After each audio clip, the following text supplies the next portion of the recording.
वक्त की सबसे बड़ी खबर हम आपको बता रहे हैं, जहां दिल्ली पंजाब में सीट बंटवारे पर होनी है बातचीत। आम आदमी पार्टी के साथ ये बड़ी बैठक होगी जिसमें 3 बड़े नेता शामिल होने जा रहे हैं। इस वक्त की ये सबसे बड़ी खबर, विपक्ष के इंडिया अलायंस में सीट शेयरिंग पर जारी घमासान के बीच में आज दिल्ली में कांग्रेस और आम आदमी पार्टी के बीच बातचीत होने की खबर मिल रही है। और ये बातचीत दोपहर 12 बजे दिल्ली में होनी है। इस बैठक में आम आदमी पार्टी की तरफ से सांसद संदीप पाठक, कैबिनेट मंत्री आतिशी और सौरभ भारद्वाज जैसे बड़े लीडर आम आदमी पार्टी के शामिल होने जा रहे हैं। आपको ये भी बता दें कि बैठक में दिल्ली और पंजाब में सीट शेयरिंग के फॉर्मूले पर सहमति बनाने की कोशिश यहां से की जानी है। दिल्ली में लोकसभा की 7 सीटें हैं, जबकि पंजाब में लोकसभा की 13 सीटें हैं। आम आदमी पार्टी की कोशिश है कि वो हर सूरत में अपनी सहूलियत के हिसाब से सीटें अपने पास रखे। लेकिन क्या इस मसले पर, इस मामले पर कांग्रेस पार्टी मानने वाली है? सवाल यह अहम है क्योंकि उसकी बारी बारी से एक एक करके तमाम उन पार्टियों के साथ बातचीत हो रही है जो पार्टियां सहयोगी दल है इंडी गठबंधन की।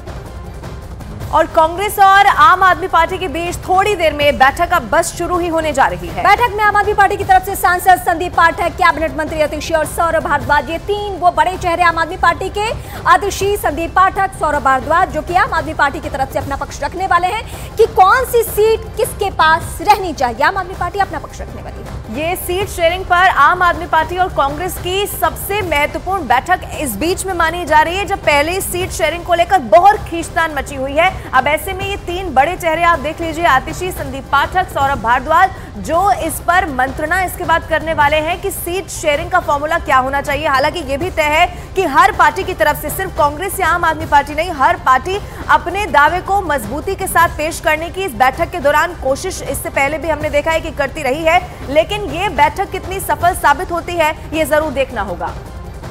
और इस वक्त हमारे सहयोगी अरुण हमारे साथ जुड़ चुके हैं। कल अरुण आरजेडी के साथ बैठक हुई कांग्रेस पार्टी की कुछ शर्तों के साथ। आरजेडी भी उस तरीके से मानने को तैयार नहीं है। उसको भी पता है बिहार में उसका क्या दबदबा है, कांग्रेस पार्टी किस स्थिति में है।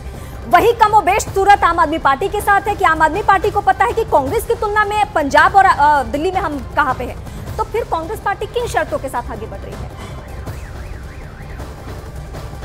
देखिए, इंडिया गठबंधन के जो सबसे मुश्किल गांठें हैं उनमें से एक आज आम आदमी पार्टी और कांग्रेस के बीच है, जिसको खोलना अभी बाकी है और उस पर बातचीत होगी। बड़ी मुश्किल ये है कांग्रेस पार्टी के सामने कि आम आदमी पार्टी सिर्फ दिल्ली और पंजाब में सीटें नहीं मांग रही है। वो कह रही है कि हमारे जितने भी इलेक्टेड रिप्रेजेंटेटिव हैं जिन स्टेट्स में, यानी गुजरात और गोवा में भी उसे लोकसभा की सीटें चाहिए और साथ ही साथ हरियाणा में जहां उसका संगठन मजबूत है वहां भी सीट चाहिए। अब कांग्रेस के सामने मुश्किल ये है कि हरियाणा में, गोवा में और गुजरात में वो लोकसभा की सीटें आम आदमी पार्टी को नहीं दे सकती। इस तरह की खबरें कांग्रेस के खेमे से आ रही हैं। तो बड़ी मुश्किल ये है कि किस तरह से आम आदमी पार्टी और कांग्रेस दोनों मिलकर के बीच का रास्ता निकाले। दिल्ली की लीडरशिप जो कांग्रेस की और पंजाब की लीडरशिप है, दोनों कड़ा विरोध कर रहे हैं। और संदीप दीक्षित का बयान अभी आपने सुना कि वो तो पहले बीजेपी के साथ थे, अब मजबूरी में आ गए इंडिया अलायंस के साथ। तो ये मुश्किल आने वाली है आम आदमी पार्टी और कांग्रेस के बीच जब बातचीत होगी। और एक बड़ी बात यह भी है कि जनरेशन गैप भी बड़ा है। संदीप पाठक, आतिशी या सौरभ की बात कर लीजिए, उनका पॉलिटिकल करियर, और यहाँ पर अशोक गहलोत की बात कर लीजिए, मुकुल वासनिक की। तो मुश्किलात हैं इस गठबंधन की और सबसे मुश्किल में से एक गठबंधन बातचीत आज दोपहर होने वाली है। और इसी में देखना होगा कि क्या नतीजा जिसकी उम्मीद की जा रही है उतना सहूलियत से निकल पाता है। क्या आप नजर बना के रखेगा, फिर लौटेंगे आपके पास।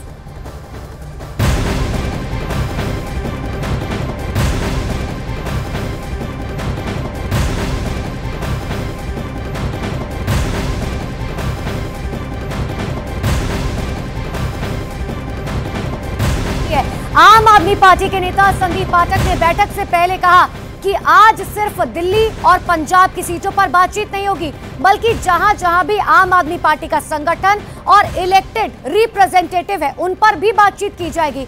यानी कि गुजरात और गोवा पर भी सीट शेयरिंग को लेकर बातचीत हो पाएगी। ये बड़ी जानकारी इस वक्त की आपको दे रहे, क्योंकि देखिए पहले पेच लग रहा था कि यहां पर फंसेगा कि दिल्ली और पंजाब, लेकिन अब जो है आम आदमी पार्टी इस बात पर क्लियर है कि जहां जहां पर भी उनके संगठन है या इलेक्टेड रिप्रेजेंटेटिव है उसको लेकर भी बातचीत की जाएगी।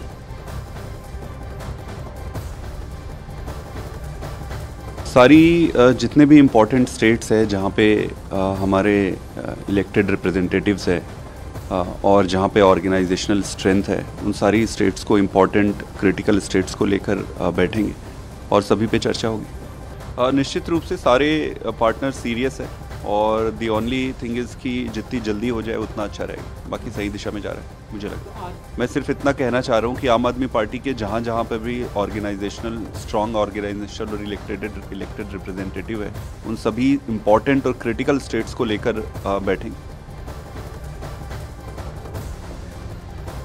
और इधर कांग्रेस नेता संदीप दीक्षित ने बैठक से पहले आम आदमी पार्टी पर पलटवार कर दिया है। उन्होंने कहा है कि आपके साथ हमारा टकराव दिल्ली सरकार को लेकर है। गठबंधन होगा या फिर नहीं होगा, ये बाद में तय किया जाना है, ये अभी तक पार्टी की तरफ से स्टैंड क्लियर किया गया है।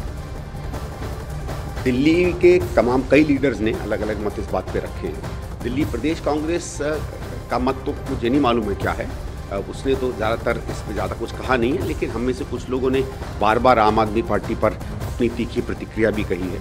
लेकिन वो समय था, वो बात हो गई। अब हमारा जो भी मत है वो हमारी राष्ट्रीय जो लीडरशिप है वो जानती है।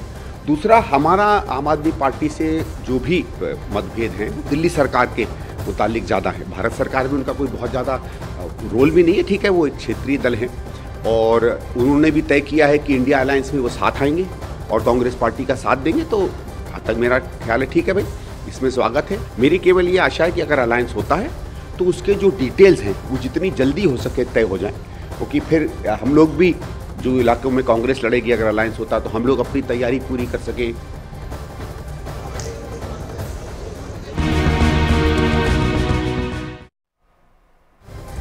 और इस वक्त एक बहुत बड़ी खबर आपको बता दें, न्यूज 18 इंडिया को फरार टीएमसी नेता शाहजहां शेख की एक्सक्लूसिव तस्वीरें मिल गई हैं। और इनमें से एक वीडियो में कोट पहने शाहजहां शेख मोटरसाइकिल पर स्टंट करता हुआ नजर आ रहा है। वो बाइक को गोल गोल घुमाते हुए दिखे और लोग खड़े होकर उनके करतब को यहाँ पर देखते रहे हैं। वहीं दूसरे वीडियो की इस वक्त हम तस्वीरें दिखाएंगे। वो तस्वीर भी एक अलग ही इसके बारे में कहानी बयां करती हुई, यानी बाढ़ प्रभावित इलाका और वहां जाकर स्टंट करता हुआ शाहजहां शेख, जिसकी तस्वीर इस वक्त आपकी टीवी स्क्रीन पर है।